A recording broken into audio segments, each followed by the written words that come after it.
let's jump right in. We're going to try a pretty wild thought experiment today. We are taking one of the most famous, most dramatic moments in all of classic literature, a brilliant scholar's terrifying final hour, and we're going to filter it through the mind of one of history's most clear-eyed revolutionaries. This is all about what happens when existential dread slams up against radical, rational courage. So first, you've got to get the picture. It's the late 16th century. Imagine a study, probably smelling of old books, maybe a little bit of brimstone. And at the center of it all is our guy, Dr. John Faustus. He's a genius, a man who basically hit the limits of human knowledge and got greedy for more, and made a really, really bad deal. You can just feel the desperation in these words, right? This is the cry of a man who is completely cornered by his own decisions. He's begging the universe, literally begging the horses of night to slow down time itself, because he knows what's coming. And this isn't just nerves, it is raw animal terror. So why is he so terrified? Well, you have to remember the pact he made. Faustus sold his soul to a demon, Mephistopheles, for 24 years of anything he wanted. Unlimited power, endless knowledge. I mean, he lived like a god. He conjured spirits, bent reality. But the clock's run out. The bill is due. And instead of facing it with any of that old bravado, he just completely falls apart. Okay, now I want you to completely switch gears with me. We're going to leap forward more than 300 years, landing in early 20th century India. And here, in a prison cell, another man is waiting for his own execution. But this isn't some scholar who dabbled in dark arts. No, this is a revolutionary, a philosopher who spent his life thinking deeply about freedom, justice, and real courage. And the contrast between these two is just, wow, it's night and day. On one side, you have Faustus, the scholar who threw away his soul for his own personal gain and ends up dying in absolute panic. And on the other, you have Bhagat Singh, the revolutionary, who gave up his own life for a much bigger idea, his country's freedom. And he faces his death with this incredible, principled calm that's rooted in pure reason. And that, right there, is the heart of what we're exploring. What happens if we inject Faustus's final panicked speech with the philosophical steel of Bhagat Singh? What if we replace that gut-wrenching fear with reason? What if regret gets replaced by responsibility? Let's find out. So we're going to break this philosophical showdown into 3 key areas where these two thinkers are just polar opposites. How they look at death, how they handle personal responsibility, and the whole idea of faith itself. Let's start with the big one, the ultimate test, mortality. How you face the end, well, it says pretty much everything about how you've lived. And for Faustus and Singh, their answers couldn't be more different. For Faustus, death isn't just the end. It's this terrifying monster he's desperately trying to escape. He's begging, bargaining. He's trying to literally stop the planet from turning. His incredible intellect, totally useless. His fear of what's next has completely paralyzed him. He's a slave to it. Now listen to Bhagat Singh's perspective. From his prison cell, he wrote that death is just a natural event, a biological fact of life. His courage wasn't about being some reckless daredevil. It was a thought-out, principled position. He saw zero reason to beg or plead. Instead, he chose to meet his end with total clarity, making his death one last powerful statement. And that kind of courage, it doesn't just come from nowhere. It comes from taking ownership of your life. Which brings us to our next point.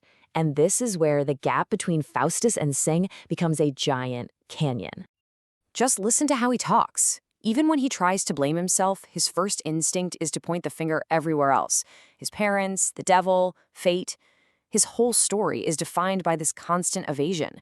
He just can't bring himself to fully own the choices that led him to this exact spot. And that's what really breaks him.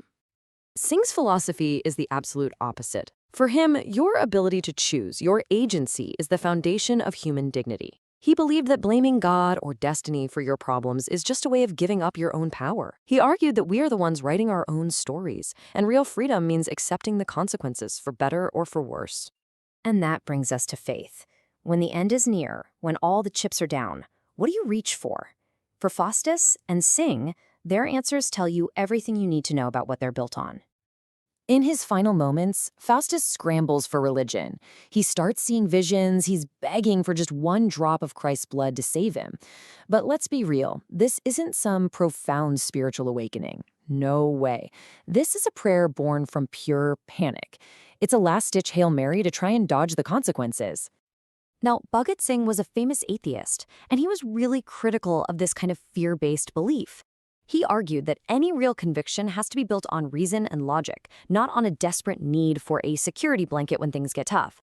For him, turning to a higher power only when you're scared wasn't faith. It was just a form of lying to yourself. So we've got all the pieces on the board. Faustus's terror on one side, Singh's rationalism on the other. All right, this is the moment. Let's do it. What would Dr. Faustus's final speech actually sound like if he had the clarity and courage of Bhagat Singh? Right away, the change is huge. The whining, the regret, it's all gone. And in its place is this powerful statement of ownership.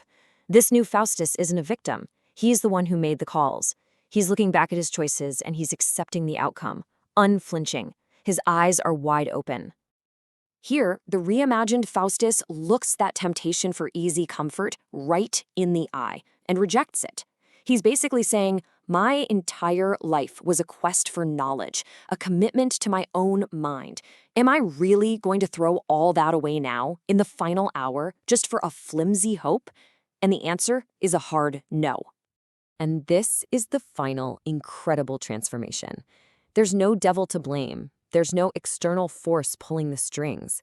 He is walking to his end. With these words, death is no longer a punishment. It's just the natural, logical end of a path he chose to walk. The tragedy is still there, but it's been reframed as a final, powerful act of self-ownership. So, why do we even care? Why is this conversation between a fictional character from centuries ago and a real-life revolutionary still resonate so much today? Well, because the questions they're wrestling with are timeless. They're the same questions we all face. At the end of the day, this whole thought experiment is about a few core human ideas. It's about how to find dignity when you feel completely powerless. It's about championing clear, rational thought over fear and superstition. It really makes you ask yourself, am I taking responsibility for my own life? And maybe most important of all, it challenges us to figure out what freedom really means. Not just freedom from a government, but the inner freedom from our own fears. And that's really the question we're left with, isn't it? What's worth more? A long life lived in fear, whether you're a slave to a demon, a dogma, or just your own anxiety, or a shorter life that you live and end completely on your own terms. It's the question Faustus couldn't answer, and the one Bhagat Singh answered with his entire life. And it's a question that all of us, in our own ways, have to figure out for ourselves.